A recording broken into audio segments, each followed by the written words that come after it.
Si Kuya Jesus ay muling nabuhay, tayo ay malaya na.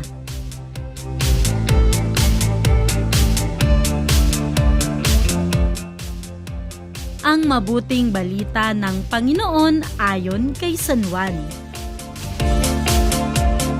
Madilim-dilim pa ng unang araw ng Sanlinggo, pumunta si Maria Magdalena sa libingan. Naratnan niyang naalis na ang batong nakatakip sa libingan. Dahil dito, patakbo siyang pumunta kay Simon Pedro at sa alagad na mahal ni Jesus. At sinabi sa kanila, "Kinuha nila ang Panginoon mula sa libingan at hindi namin alam kung saan siya inilagay." Sina Pedro at ang nasabing alagad ay nagpunta sa libingan. Kapwa sila tumakbo, ngunit si Pedro'y naunahan noong isa. Yumuko ito at sumilip sa loob ng libingan, ngunit hindi pumasok. Nakita niyang nakalagay doon ng mga telang lino. Nang dumating si Simon Pedro, tuloy-tuloy itong pumasok sa libingan at nakita nito ang mga telang lino at ang panyong ibinalot sa ulo ni Jesus. Ang panyo ay hindi kasama ng mga telang lino, kundi hiwalay na nakatiklop sa isang tabi. Pumasok din ang alagad na naunang dumating at nakita niya ito at siya'y naniwala. Hindi pa nila nauunawaan noon na si Jesus ay kailangan muling mabuhay ayon sa kasulatan.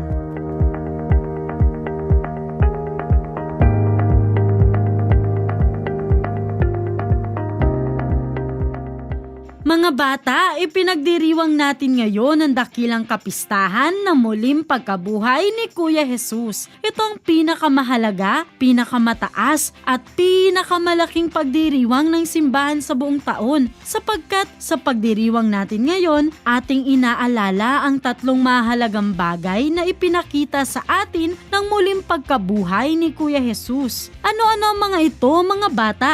Una, pinatotohanan ng muling pagkabuhay ni Kuya Jesus na siya ay tunay na Diyos. Alam natin na maraming himalang ginawa si Kuya Jesus gaya ng pagbuhay ng mga patay, pagpaparami ng tinapay, pagpapatigil ng bagyo at marami pang ibang bagay na hindi kayang gawin ng ordinaryong tao lamang. Ngunit ang kanyang muling pagkabuhay, mga bata, ang pinakamatibay na patotoo na siya ay tunay na Diyos na nagtataglay ng malaki at pangbihirang kapangyarihan.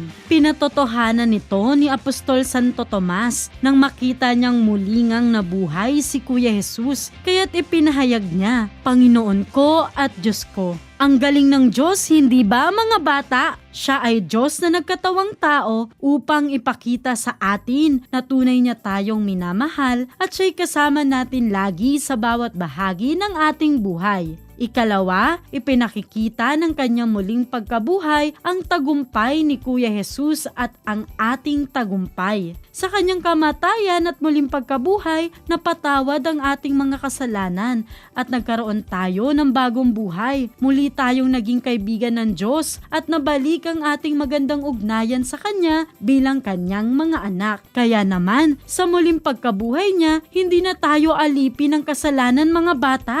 Tayo ngayon ay ligtas at malaya na. At ikatlo, ipinakikita ng kanyang muling pagkabuhay ang muli nating pagkabuhay sa hinaharap. Ang kamatayan ay hindi ang katapusan ng lahat, mga bata. Ang mga nananampalataya at sumusunod kay Kuya Jesus ay muling bubuhayin din ng Ama pagdating ng panahon. Kaya naman sa araw na ito, ipinagdiriwang natin ang tagumpay ni Kuya Jesus at ang ating kaligtasan. Sinabi mismo ni Kuya Jesus, "Ako ang muling pagkabuhay at ang buhay. Ang nananalig sa akin kahit mamatay ay muling mabubuhay at sino mang nabubuhay at nananalig sa akin ay hindi mamamatay kailanman."